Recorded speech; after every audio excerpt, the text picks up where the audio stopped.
वो मेरे बराबर में सोया था, जिसके साथ मुझे रात गुजारने के लिए भेजा गया था। मेरे पास यह एक अच्छा मौका था कि मैं यहाँ से भाग जाऊँ।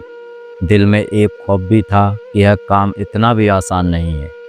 फिर मैंने सोचा कि अब तक मैं जिन जिन लोगों को भरोसा जीत चुकी हूँ, मेरे ऊपर शक नहीं किया जाएगा।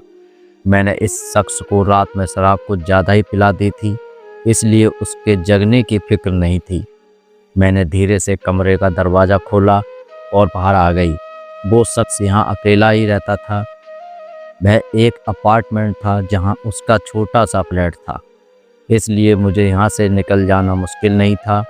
मैं कई बार इस शख्स के साथ यहाँ पर आ चुकी हूँ, इसलिए मुझ पर शक भी नहीं किया जा सकता।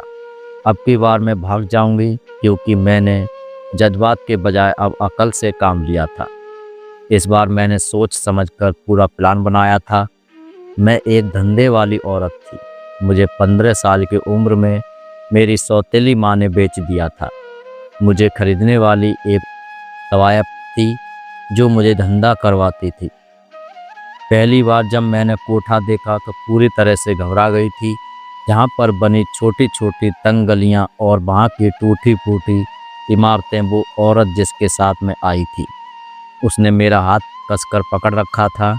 मैं बस रो ही रही थी। मेरे बाप के मरते ही मेरी सौतेली माँ ने मुझे इस औरत के हवाले कर दिया था। जब मैंने जाने से इनकार किया तो मेरी माँ ने जोरदार तमाचा मेरे गाल पर मारा और उस औरत को मुझे सौंप दिया। बस ये 10 घंटे के सफ़र के बाद मैं यहाँ पहुँची थी। यहाँ के पुराने 2 मंजिला इमारत को देखकर मुझे घबराहट सी होने लगी। मैं अपना दुपट्टा सलीके से ओढ़ी थी, लेकिन वहाँ से गुजरने वालों की नज़रें ऐसी थीं कि मुझे उलझन हो रही थी। एक तो तंग गलियाँ और उनमें मोतियों के हार और गजरे की दुकानें, वहीं इत्र की शीशियाँ भी रखी थीं। कहानी पान की दुकान और दीवारों पर लाल पिचकारी किए हुए निशान जो दीवारों का असली रंग ही खत्म कर चुके थे। मैं पुराने से इमारत की तंग सीढ़ियों से चलती हुई उस जगह पर पहुंची। मैंने देखा, एक तरफ 2 बड़ी उम्र के शख्स हारमोनियम और ढोलक के साथ सफ़ेद पोशाक में मुंह में पान दबाए बैठे थे। उसके दूसरी तरफ तख्त सा रखा हुआ था, जिस पर 50 साल की औरत फुल मेकअप किए, मुंह में पान दबाए, आड़े तिरछी तख्त पर बैठी थी। वो मुझे देखते ही उठकर बैठ गई। मैं डर सहमी उस जगह को देख रही थी। मुझे तख्त पर बैठी हुई औरत के पास ले जाया गया और मेरा हाथ उसके हाथ में थमा दिया। तख्त पर बैठी हुई औरत ने सिर से पांव तक मुझे तेज नज़रों से देखा, फिर अपने पास रखे गिलास में पान की पिचकारी की। उसने उस औरत से जो मुझे यहाँ लेकर आई थी कहा, लड़की तो देखने में हीरा है, हीरा मेरे कोठे को 4 चांद लगाएगी। मैं बदहवास सी उसे देख रही थी। फिर उसने नीलम नीलम पुकार कर एक लड़की को अपने पास बुलाया और कहने लगी, इसे अपने साथ ले जा और नाच गाना सिखाना शुरू कर दे। वो नीलम नाम की लड़की मुझे अपने साथ एक कमरे में ले आई।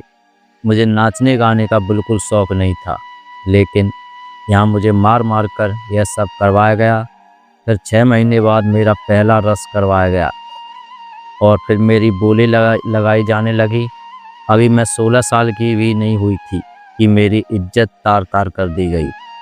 मैं बहुत रोई, बहुत तड़पी, लेकिन यहाँ के लोग तो पत्थर दिल थे, नहीं बल्कि पत्थर थे। मैं रोज़ भगवान से यही दुआ करती थी, हे भगवान, इस नरक भरी ज़िंदगी से मुझे निकाल दो।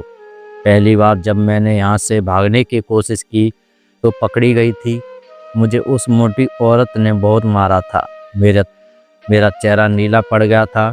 उसके बाद में मैंने ऐसी ज़रूरत नहीं की, लेकिन मुझे इस काम से नफ़रत थी। मैं हर वक्त यहाँ से निकलने के लिए बहाना तलाश करती। 1 साल यहाँ रहने के बाद मुझे मर्दों के साथ भेजा जाने लगा। ये मर्द उस तवायफ के पुराने ग्राहक थे। वो मुझे सुबह वापस इस कोठे पर छोड़ जाते। यह शख्स भी मुझे कई बार अपने फ्लैट पर ला चुका था। मैं इन ग्राहकों के साथ एक काम करती थी, इन्हें बहुत ज़्यादा शराब पिला देती, जिससे ये लोग जल्दी नींद में चले जाते। कभी कभी तो ऐसा भी होता कि मैं इनके हवस का शिकार बनने से बच जाती। जब ये लोग सुबह जागते तो कहते, मुझे तो रात की कोई बात याद ही नहीं। तो मैं कहती, मुझे तो याद है, पैसे वसूलना तो आप नशे की हालत में भी जानते हो।